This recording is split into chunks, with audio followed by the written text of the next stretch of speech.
Ma egy zöldséges, kolbászos, vörösboros marharagút fogok készíteni, pont olyat, ami ezeken a hideg téli estéken vagy nappalokon nagyon jól jön mindenkinek. Nagyon egyszerű a recept, csak be kell mindent pakolni a lábosba, és aztán bedobni a sütőbe a lábost. Kell hozzá először is egy jó adag kolbász, amit nem túl vékony szeletekre felvágok, tehát ezeket most lehet ilyen fél centis szeletekre akár. Egy egészen pici olajon jó alaposan lepirítom, és majd a kolbászsírral dolgozunk tovább. Amíg a kolbász itt nem túl magas hőmérsékleten szépen lepirul, így nem ég meg, addig én felvágom a húsit, ami ebben az esetben egy ilyen nagyon szép kis marha lapocka, mert ez nem túl száraz, nagyon jó szaftos lesz tőle a ragú. Most lehet magasabbra venni a lángot, mert jön a lábosba a hús, amit jó alaposan lepirítok.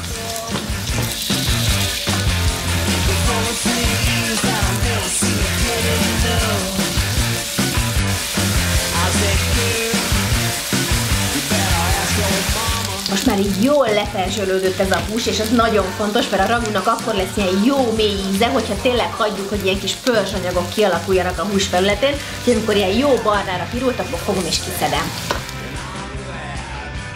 Jöhet a hagyma és a fokhagyma, ezek nem csak meg fognak párolódni a lábasban, hanem abban is segítenek, hogy ezeket a kis lesült, finom húsi darabokat fellazítsák.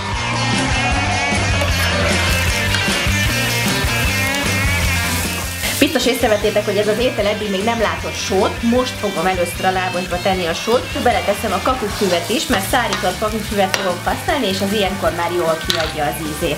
Az első zöldség, ami már most belekerül az ételbe, az a kápia paprika. Nem kell megvárni, míg a paprika teljesen megpuhul, éppen elég, hogy kezdjen el egy kicsit összeesni, és jöhet is vissza a lábasba a hús és a kolbász. Ez egy olyan jó 2 deci jófajta vörösbor, amit meg is kóstolok. Egészségetekre, csak olyan borral főzünk, amit finom is. Akkor ez mehet bele.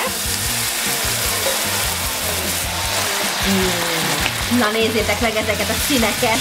Most jöhet bele a paradicsom konzerv. Én koktél paradicsom konzervet vettem, mert azt képzelem, hogy még a konzervben is jobb íze van a koktél paradicsomnak.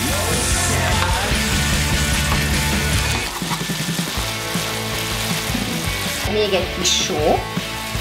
Feltétlenül szükség van egy kis őrölt borsra. És amitől ennek az egésznek lesz egy ilyen kis pikáns íze, az nem más, mint a mustárpor. Úgyhogy ebből is rakok egy jó teáskanálnyit bele. Ez nagyon jól illik a paradicsom ízéhez.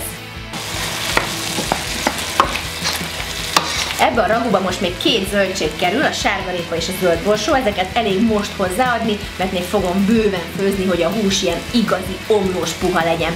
A sárgarépát se vágom túlságosan vékonyra, kb. Ilyen fél centire, mint ahogy a kolbász is volt, és a zöld borsó.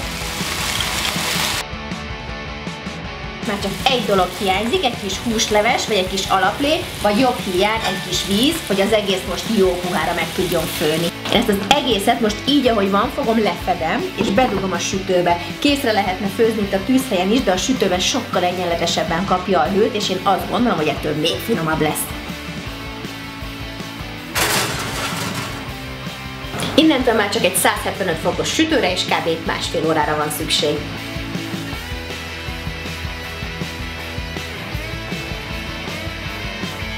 Ezért mondtam az elején, hogy ez egy igazi téli ragú, mert nézzétek meg, a színeitől egyből jó kedve lesz az embernek, az illata olyan, hogy egyből enni akarok, és abban is biztos vagyok, hogyha ettem, akkor meg marha boldog leszek, úgyhogy ezt gyorsan ki is próbáljuk. Ti meg próbáljátok ki a receptet, mert isteni lesz!